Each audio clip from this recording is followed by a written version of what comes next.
Hey, what is up everyone? We just got the brand new Sea of Thieves Season 9 update yesterday, and in this video, like we do with every other update, we're going to read through all the patch notes so that you know everything that was updated and changed in Sea of Thieves. So let's get into it.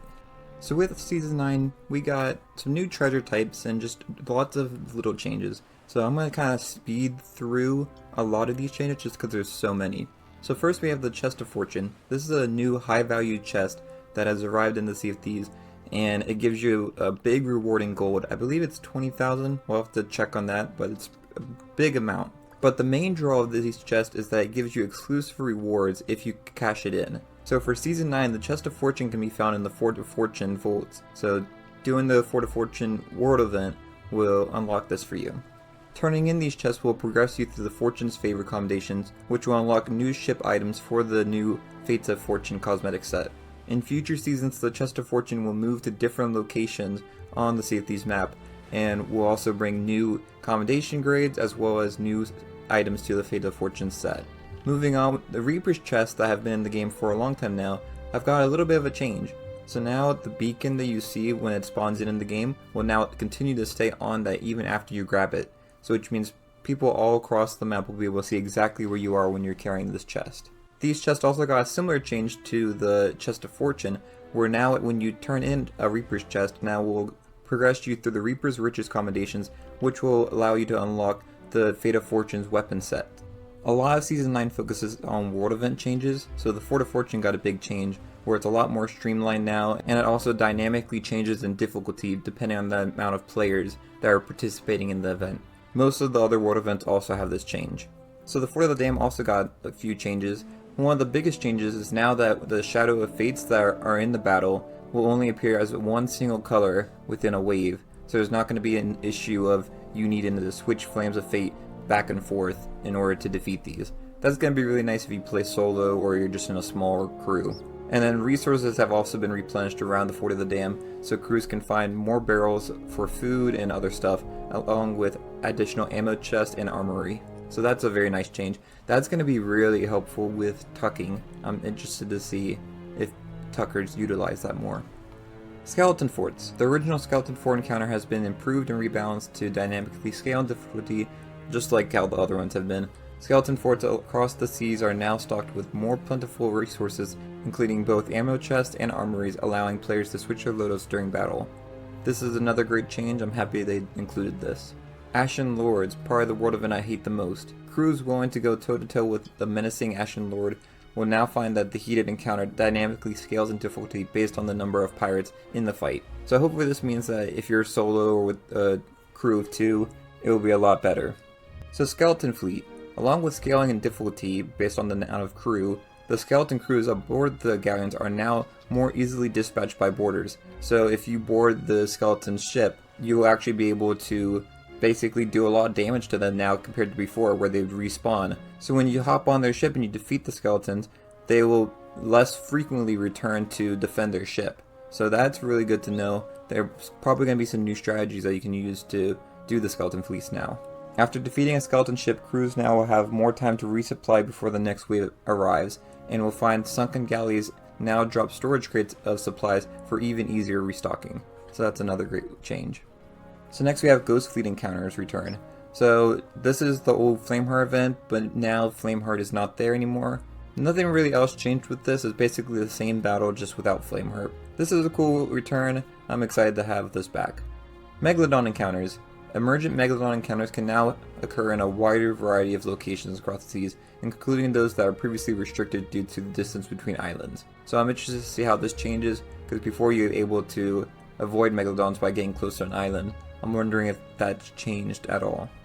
Shipwreck locations. Sunken shipwrecks can be found more frequently across islands rather than on the outer areas of the map. So this will make it more easy to find them while you're on your just normal journeys. And then one that I think is going to be really exciting to have back is fog locations. So visibility reducing fog banks can now appear in even more locations across the seas.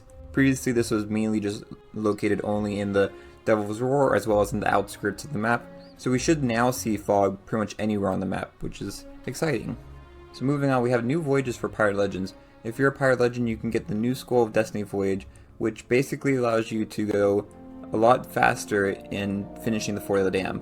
I'm going to make another video talking all about how this works, but basically the Skull of Destiny allows you to have both the Ritual Skull as well as all the Flames of Fate in order to complete the For the Dam. The Skull of Destiny voyage, as well as all of these other ones I'm about to talk about, can all be found from the shipwright under the Captain's Voyages. So this legendary search for cursed treasure basically is a voyage that just gives you special cursed treasures.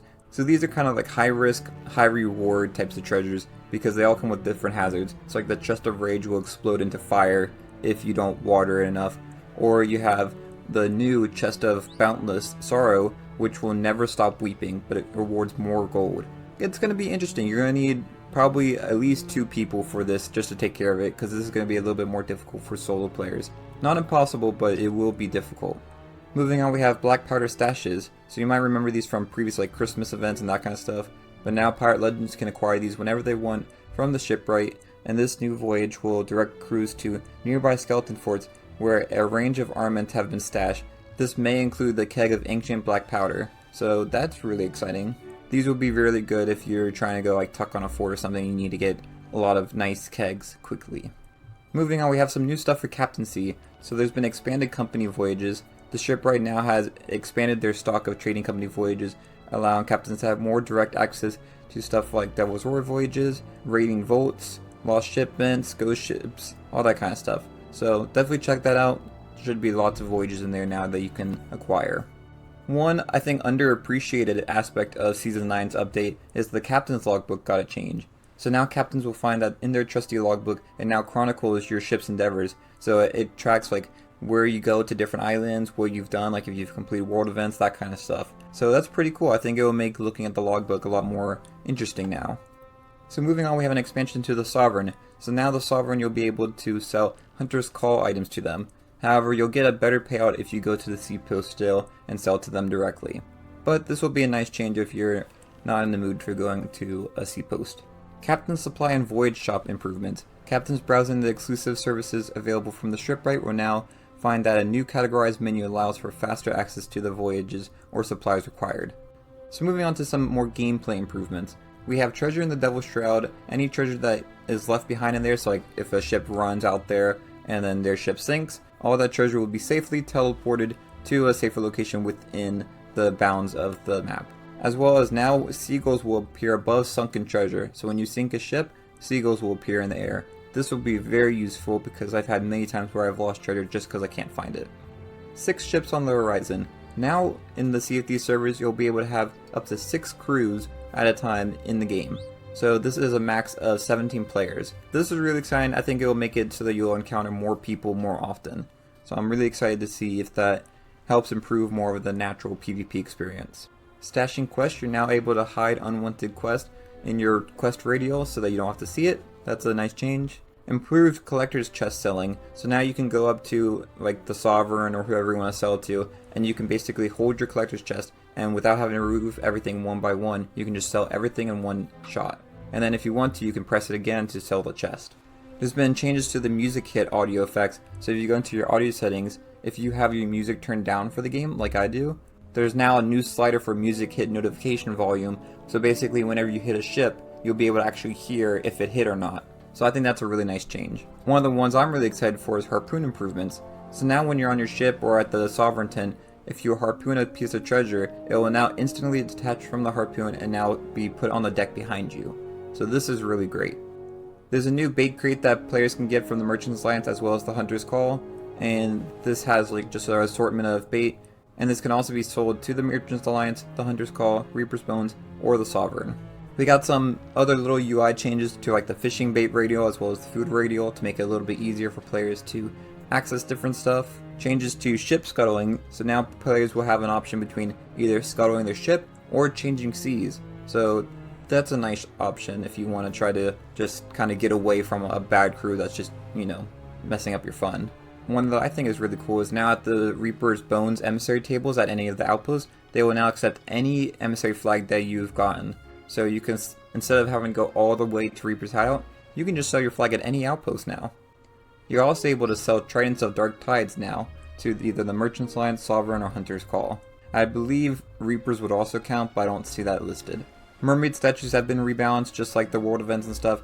based on the crew size, so it should make it a little bit easier to defeat these. I think that would be nice because I always skip past the Cursed Mermaid statues because they just take so much time to defeat. We have a new Hunter's Call representative at Steven Spoils, so this is going to be nice. You're going to be able to sell stuff there. Flags, we have a way to change flags rather than going all the way to Crow's Nest. You can do it right from the ship customization chest, so that's nice. There's tons of other changes. Another one that I like is starting outpost locations, so now you'll have a wider variety of outpost locations that you'll spawn in rather than just the same few that you always see. We got other stuff, you know, of course a new season pass, a new plunder pass. I'll probably make a video talking about the new plunder pass soon.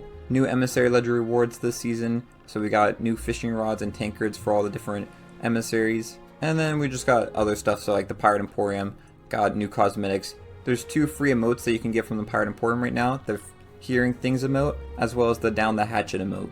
So make sure to go to the Pirate Emporium and get those.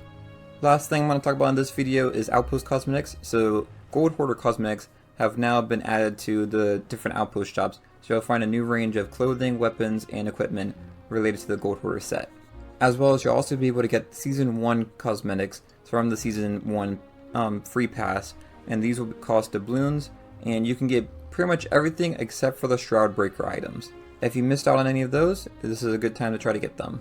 There's tons of other stuff that was changed, a lot of bug fixes and that kind of stuff. I'll leave a link to the patch notes in the description below, but if you enjoyed this video, it'd be great if you could like and subscribe, and let me know in the comments below what your favorite addition to Season 9 is. But that's all I have for this video. Thanks for watching, and I'll see y'all later. Bye y'all.